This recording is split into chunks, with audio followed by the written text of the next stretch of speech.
If you could rep one star athlete in another sport, who would it be?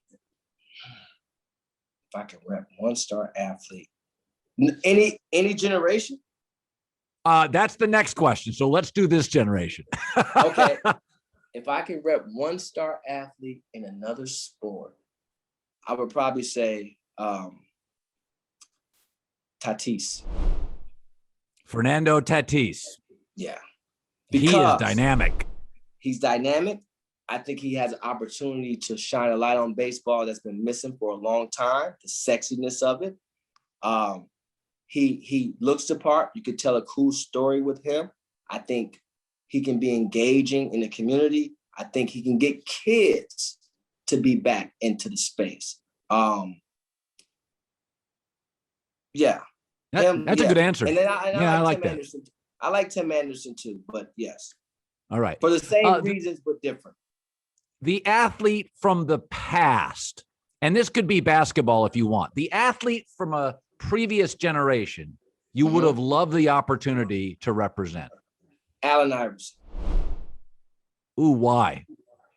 Because one thing about AI is people talk about Steph Curry changing the game of basketball, and he did. Great person. Allen Iverson's impact on the game of basketball post Michael Jordan was second to none. Okay? From a culture perspective, right? Allen Iverson was relatable based upon his size. He was dynamic. I was there those Cleveland days when the tickets was $10 and there was 100 people in the stands, except for when Allen Iverson came. It was sold out. You had to go to the bar inside the arena to watch the game, okay? I believe if you take Allen Iverson out of Georgetown, I want him prior to being drafted to Philly #1. I want him prior to that. Give me Allen Iverson leaving Georgetown, coming into the league. And today, Allen Iverson will have a $1 billion brand. Today, Allen Iverson would be positioned much different, still be a Hall of Famer. I'm not talking about what he did on the floor, because obviously, I mean, we can't even talk about that. But in addition to that, I just feel like me knowing Allen Iverson and the love I got for Allen, for Bubba Chuck, and the love he had, I mean, it's just, he's just a one-of-a-kind person, man. And his impact, his ability, what he could have done in community, even though he never done anything for show, and he's helped so many people. But the business to be built with Allen Iverson, and that would have been still sustainable today, I think would have been neck and neck with one of the Black Cat and MJ. In terms of, because look, he had white America wearing cornrows, okay, the arm sleeve. People wasn't, he just had such a different impact.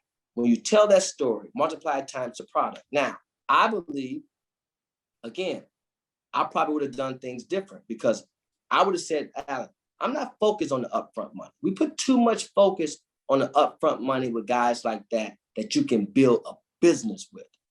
I'm building $1 billion business with Allen Iverson today.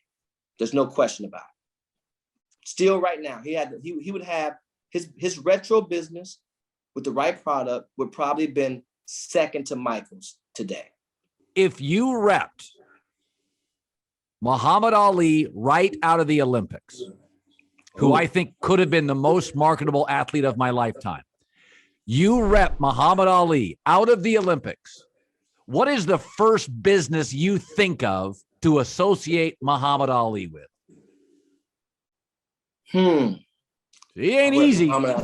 It's not easy because the reason why it's not easy, because the world was so different, right? And that's before my time. I was born in 1980. Okay, so let's go this. I'm asking you, Muhammad Ali in real time today. So here comes this good-looking, funny poet today. Lands in your lap. I mean, it's a buffet. If you got Muhammad Ali today with his wordplay, his insightfulness. By the way, his approach to his profession. He was dynamic. Everyone has to take a back seat to that. You know, he's a boxer. It's again, I can't even begin to think of where to begin with Muhammad Ali, because when you talk about brands, when you talk about outreach, when you talk about community, when you talk about just his ability to be in front of the camera, just Muhammad Ali out of the ring next to Howard Cosell and his dialogue. He was the people's champ. I remember telling LeBron this one time, and I say this to a lot of young guys, you know, even in defeat, you felt like Muhammad Ali won. When did Muhammad Ali really ever lose? Right? He was the people's champ. He was. And so that's a tough one for me, Kyle. I don't really have the best answer for that one, but it would have been a joy to work with guys like that.